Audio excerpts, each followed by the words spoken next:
É absolutamente necessário que nós tenhamos regras na nossa vida, né? Na maneira como nós nos conduzimos, na maneira como nós interpretamos o ambiente à nossa volta, tudo isso faz com que a gente necessite de regras para o nosso dia a dia de um modo geral, regra de conduta social, regra de conduta diante de uma mesa, por exemplo, né? A mesa de jantar, por exemplo, regras no nosso trabalho, enfim, regras. A nossa vida ela é pautada por regras. A vida da humanidade, a civilização, ela é quase sinônimo de um conjunto de regras. Essas regras nós trazemos desde a nossa infância, né? Essas regras vão sendo introduzidas e impostas a todos nós desde a nossa infância. E isso é absolutamente necessário, como eu já disse. No entanto, muitas vezes essas regras são rígidas demais, o que pode nos prejudicar. Por outro lado, alguns indivíduos não conseguem introjetar essas regras e se tornam indivíduos antissociais. Esse é o outro lado também muito problemático, até mais problemático do que aquele indivíduo que se submete a regras rígidas demais que ele introjetou na infância e leva isso para a sua vida.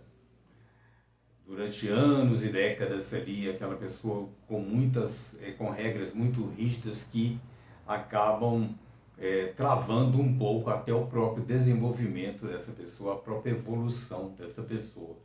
Essas regras são internalizadas, então são leis.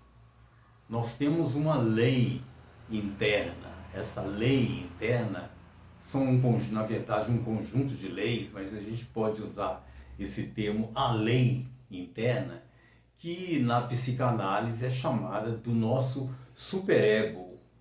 Esse superego, muita gente critica esse superego, muita gente tem uma certa ojeriza desse superego, porque considera sempre o superego como algo que nos massacra, algo que nos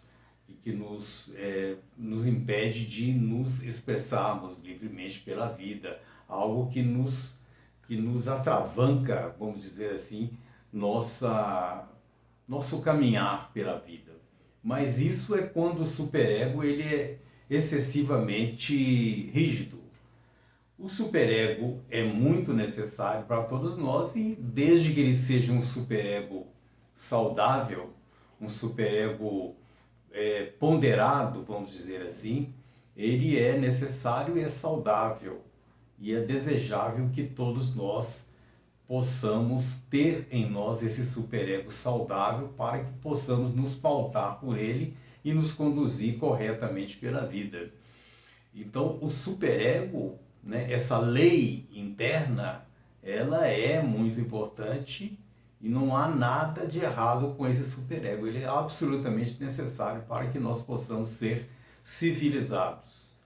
Quando acontece dessa lei interna chamada superego, quando acontece dela ser excessivamente rígida, é que vem o problema, porque o indivíduo fica neurótico, né? Ele desenvolve algum tipo de neurose, ele fica travado nas suas ações, ele fica sempre temeroso de cometer erros, ele fica o tempo todo se acusando de algo, ele o tempo todo ele para pensar se acertou, se errou, se cumpriu aquela lei interna excessivamente rígida que ele introjetou.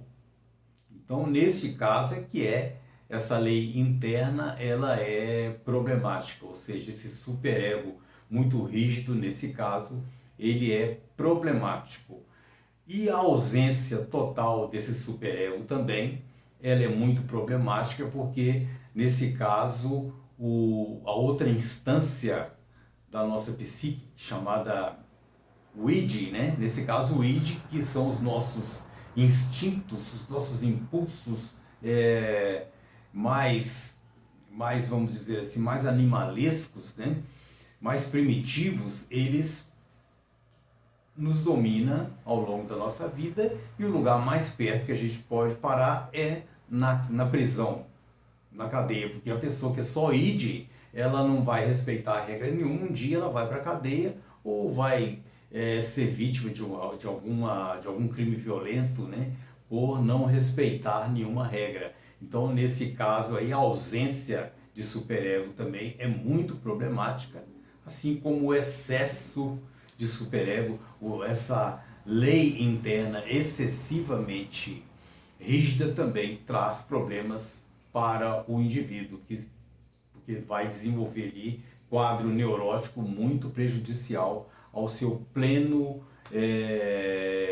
exercício do ato de viver, né, e de viver saudavelmente. Então, o excesso é problemático, e a ausência também dessa instância chamada superego, que é a lei, nossa lei interna, nossa lei interior, também será problemática. Então, o ideal é que nós tenhamos um equilíbrio, né? A lei interna que não seja muito rígida, para que algumas manifestações legítimas de nossos desejos, de nossos impulsos mais autênticos da nossa natureza também possam ser expressos e serem vivenciados. Então, esse equilíbrio entre a lei interior, né, e as nossas necessidades, né, que vem dessa instância chamada id, né, lá da psicanálise, né, esse equilíbrio entre essas duas instâncias, governadas por aquela terceira instância chamada ego, né, que na verdade o ego ficaria ali no meio dos dois para poder dizer o que é razoável para nós. A lei interna, ela é razoável, as regras internas, elas estão sendo razoáveis para nos conduzirmos pela vida. Por outro lado, aqueles impulsos, aquelas necessidades básicas da nossa natureza, elas também estão podendo ser expressas de maneira legítima. E isso, esta instância chamada ego, né, ela vai fazer aí um meio de campo, aí vai tentar equilibrar esses dois opostos dentro de nós, para que possamos caminhar de maneira saudável pela vida. Então, o que a gente precisa é o tempo todo perceber se a gente não está sendo muito rígido, né? Se a gente não está sendo muito sacana com a gente mesmo, vamos dizer assim, né? Se a gente não está tendo um excesso de moralismo, um excesso de rigidez, um excesso de proibições que não se justificam na nossa vida prática. E também, ao mesmo tempo, perceber se aqueles impulsos da nossa natureza biológica e da nossa natureza mais animalesca, vamos dizer assim, né? E também os impulsos que vêm assim do nosso lado mais emocional, se eles também estão sendo razoáveis ou se eles estão carecendo de algum freio da instância chamada superego, ou seja, desta lei interna, desta lei interior. Se você gostou desse vídeo, dê aí a sua curtida. Se você quiser, faça aí o seu comentário, a sua crítica. Se você não está inscrito no canal, faça a sua inscrição. Eu fico muito agradecido e aguardo você no nosso próximo papo.